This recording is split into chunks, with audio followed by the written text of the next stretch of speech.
నిన్న ఆంధ్ర ప్రాంతానికి సంబంధించినటువంటి ఇరిగేషన్ మంత్రివర్యులు నిమ్మల రామానాయుడు గారు మాట్లాడడం జరిగింది. ఆయన మాట్లాడుతూ చంద్రబాబు నాయుడు గారు చాలా గొప్పవారు, వారిది చాలా పెద్ద మనసు, తెలంగాణలో ఉన్నటువంటి ప్రాజెక్టుల మీద చంద్రబాబు నాయుడు గారికి ఎటువంటి ఇబ్బంది లేదు, బనకచెర్ల ప్రాజెక్టు వల్ల తెలంగాణ ప్రాంతానికి నష్టం లేదు అని పదే పదే నొక్కి చెప్పేటటువంటి ప్రయత్నం వారు చేయడం జరిగింది. ఇవాళ రెండు విషయాలు తెలంగాణ ప్రజలకు ఖచ్చితంగా తెలియాల్సినటువంటి అవసరం ఉన్నది.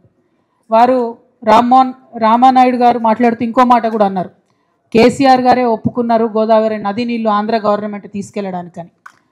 అయితే వీటన్నిటి మీద తెలంగాణ ప్రజలకు స్పష్టత ఇవ్వాల్సినటువంటి అవసరం ఉందని భావించి ఇవాళ మీడియా సమావేశం ఏర్పాటు చేయడం జరిగింది. ఆనాడు కేసీఆర్ గారు చెప్పింది ఒకటే మాట, వేస్ట్గా సముద్రంలోకి పోతున్నటువంటి నీళ్లు రెండు తెలుగు రాష్ట్రాలు కూడా వాడుకోవాలి, వాటిని మన పొలాలకు మళ్లించుకోవాలని చెప్పింది. కానీ చెప్పేటప్పుడు మనం పెట్టినటువంటి కండిషన్ ఏంటిది, ఖచ్చితంగా నదుల లింకేజ్ అనేటటువంటిది జరిగినప్పుడు గోదావరి నది నుండి నీళ్లు ఇతర నదులకు లింక్ చేసినప్పుడు ఖచ్చితంగా తుపాకులగూడెం, మన తెలంగాణ భూభాగంలో ఉన్నటువంటి తుపాకులగూడెం బ్యారేజ్ వద్దనే లింకేజ్ పాయింట్ ఉండాలి, అది కాకుండా వేరే ఏ పాయింట్ ప్రపోజ్ చేసినా మేము ఒప్పుకోము అని కేసీఆర్ గారు చాలా స్పష్టంగా చెప్పినారు. జగన్మోహన్ రెడ్డి గారి ప్రభుత్వంలో కూడా లింకేజ్ పాయింట్ పోలవరం అని చెప్పి వారు చెప్పినప్పుడు ఆ ప్రతిపాదనను తిరస్కరించిండ్రు కేసీఆర్ గారు తప్పితే ఏనాడు కూడా ఆ ప్రతిపాదనను ఒప్పుకోలేదు. ఎందుకంటే గోదావరి నీళ్లు కృష్ణకి ఆ తర్వాత కావేరీకి కలిపేటటువంటి పెన్నాకి, అక్కడి నుంచి కావేరీకి కలిపేటటువంటి ప్రతిపాదన ఏదైతే ఉందో అది ఒకవేళ కేసీఆర్ గారు చెప్పినట్టు తుపాకులగూడెం దగ్గర జరిగితే మన వరంగల్కి, మన సూర్యాపేటకి, మన నల్గొండకి, ఖమ్మంలో కొంత భాగానికి, మహబూబాద్ జిల్లాకి, అట్లానే ఇప్పుడు ముఖ్యమంత్రి గారు ప్రాతినిధ్యం వహిస్తున్నటువంటి ఉమ్మడి మహబూబ్నగర్ జిల్లాకి, కంప్లీట్ రంగారెడ్డి జిల్లాకి, ఇప్పుడు మనం మూసీ ప్రక్షాళన కోసం చూసేటటువంటి ప్రాజెక్ట్కి అన్నిటికీ కూడా గోదావరి నీళ్లు మనకు పుష్కలంగా లభించేటటువంటి ఆస్కారం ఉంటుంది. మరి అక్కడ కాదని పోలవరం దగ్గర కనుక ఈ లింకేజ్ పాయింట్ పెట్టుకున్నట్టయితే ఇప్పుడు నేను చెప్పినటువంటి ఈ ప్రాంతాలన్నిటికీ కూడా తరతరాలకు తీరని అన్యాయం జరుగుతుంది. కాబట్టి ఎట్టి పరిస్థితుల్లో గోదావరి నీళ్లను కృష్ణాకి, పెన్నాకి, కావేరీకి అనుసంధానం చేసేటటువంటి ప్రాజెక్టు లింకేజ్ పాయింట్ తుపాకులగూడెం ఉండాలని చెప్పి తెలంగాణ ప్రజలందరి తరఫున కూడా నేను డిమాండ్ చేస్తూ ఉన్నాను. అదేవిధంగా మరి ఇవాళ చంద్రబాబు నాయుడు గారు బీజేపీ గవర్నమెంట్లో ఎన్డీఏలో భాగస్వామ్యంగా ఉన్నారు కాబట్టి వారి యొక్క ప్రాబల్యాన్ని వాడి వారు చాలా తెలివిగా ఇది గోదావరి కృష్ణా లింకేజ్ అని చెప్పకుండా గోదావరి కావేరీ, గోదావరి పెన్నా లింకేజ్ అని చెప్పి 60% నిధులు కేంద్ర ప్రభుత్వం నుండి తెచ్చుకుంటున్నారు. ఆయన చంద్రబాబు నాయుడు గారు వాళ్ళ ప్రాంతానికి లాభమయ్యే పని చేస్తున్నారు. మన రేవంత్ రెడ్డి గారేమో ఫ్లైట్ మోడ్ సీఎంగా ఢిల్లీకి పోవడం రావడం తప్పితే కనీసం మరి కేంద్ర ప్రభుత్వం నుంచి ఎట్లా నిధులు చేపట్టాలి, ఎట్లా తీసుకురావాలి, ఎట్లా తుపాకులగూడెం దగ్గరికి మార్చుకోవాలి ఈ పాయింట్నని మాట్లాడతలేరు. ఇంతవరకు ఉత్తమ్ కుమార్ రెడ్డి గారు 1-2 లెక్కలు రాసిండ్రు కానీ ఎందుకు రేవంత్ రెడ్డి గారు మాట్లాడతలేరు? వారికి ఉన్నటువంటి ప్రాబ్లం ఏంటిది, చంద్రబాబు నాయుడు గారితో వారికి ఉన్నటువంటి లాలూచి ఏంది ఖచ్చితంగా చెప్పాలని ఈ సందర్భంగా మేము డిమాండ్ చేస్తూ ఉన్నాం. మొన్న జూన్ 2 నాడు ప్రీ ఫీజిబిలిటీ రిపోర్ట్ అనేటటువంటిది ఆంధ్రప్రదేశ్ ప్రభుత్వం కేంద్రానికి ఇవ్వడం జరిగింది. దాన్ని కేంద్రం ఒప్పుకోవడం కూడా జరిగింది. ఆల్రెడీ మనకు నష్టం జరగడం ప్రారంభమైంది. అయినా కూడా మన రాష్ట్ర ముఖ్యమంత్రి స్పందించకపోవడం నిజంగా దుర్మార్గం. ఇది కేవలం తెలంగాణ ఆయన చేసేటటువంటి ద్రోహం తప్ప ఇంకోటి కాదని ఈ సందర్భంగా నేను తెలియజేస్తూ ఉన్నాను. అదేవిధంగా చంద్రబాబు నాయుడు గారు మరి తెలంగాణలో కట్టేటటువంటి ప్రాజెక్టులకు వ్యతిరేకం కాదని ఆంధ్ర మంత్రివర్యులు రామానాయుడు గారు చెప్పడం జరిగింది. రామానాయుడు గారికి నేను ప్రత్యేకంగా గుర్తు చేస్తూ ఉన్నాను, మేము తెలంగాణలో పాలమూరు రంగారెడ్డి కట్టుకున్నప్పుడు, కాళేశ్వరం ప్రాజెక్టు కట్టుకున్నప్పుడు మీరు పుంకానుపుంకలుగా ఆనాడు చంద్రబాబు నాయుడు గారు అధికారంలో ఉన్నప్పుడు కేంద్ర ప్రభుత్వానికి లేఖలు రాసిన విషయం రామానాయుడు గారు గుర్తుపెట్టుకోవాలి. మీరు సీనియర్ సభ్యులు, ఇదివరకు కూడా ఎమ్మెల్యేగా ఉన్నటువంటి వారు, మీరు దయచేసి ఆ ఉత్తరాలన్నీ కూడా చూసుకోండి. చంద్రబాబు నాయుడు గారు సుప్రీంకోర్టులో కూడా మాకు వ్యతిరేకంగా కేసు వేసిండ్రు. కొత్త ప్రాజెక్టులు కట్టుకుంటే, కొత్త ప్రాజెక్టులు కాదు పాత చిన్న ప్రాజెక్టులు కల్వకుర్తి, భీమా, నెట్టెంపాడు లాంటి ప్రాజెక్టుల స్కోప్ పెంచుకుంటే కూడా ఆయన సుప్రీంకోర్టులో కేసు వేసిండ్రు. తుమ్మిళ్ళ ప్రాజెక్టు కడుతుంటే కూడా ఆర్డీఎస్ దగ్గర ఇంకేమీ కూడా మీరు ప్రాజెక్టులు చేయొద్దని చెప్పి ఆయన కేసు వేసినటువంటి వ్యక్తి.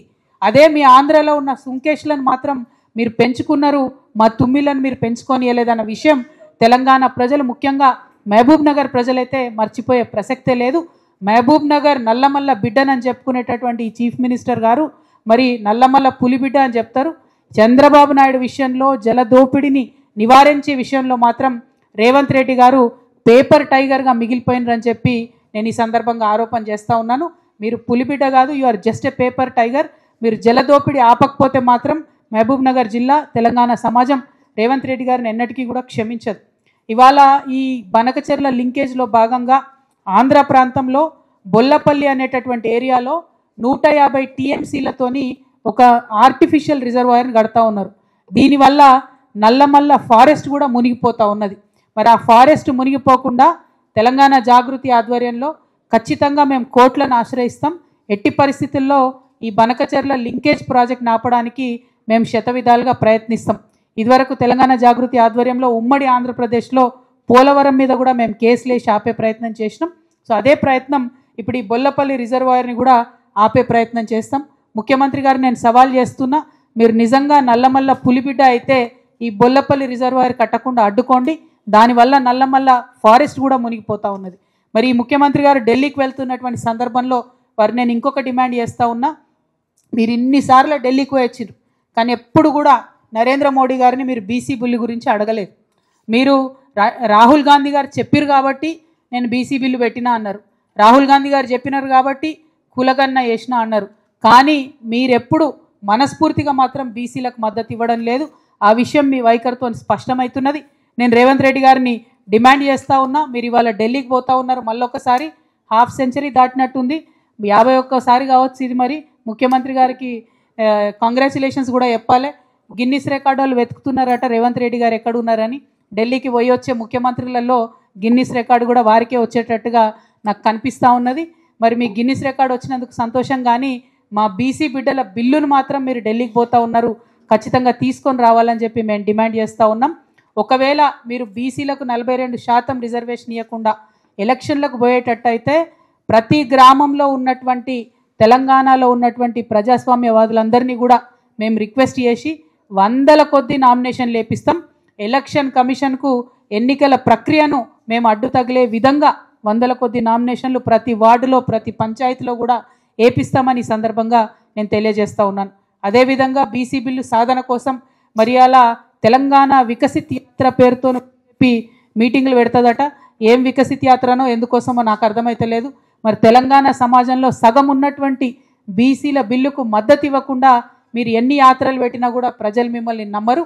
కాబట్టి దయచేసి బీజేపీ నాయకత్వాన్ని నేను రిక్వెస్ట్ చేస్తూ ఉన్నాను, ఇవాళ బాల్ మీ కోర్టులో ఉన్నది, మీరు నిర్ణయం తీసుకుంటే 42% రిజర్వేషన్ అమలవుతుంది. ఒకవేళ ఇప్పుడు రిక్వెస్ట్ చేస్తున్నాం కానీ ఆ రిక్వెస్ట్లు మీరు వినకపోతే 17వ తారీఖు, జూలై 17వ తారీఖు మాత్రం తెలంగాణ మొత్తం కూడా రైల్వే నెట్వర్క్ స్తంభించే విధంగా రైల్ రోకో చేస్తాం.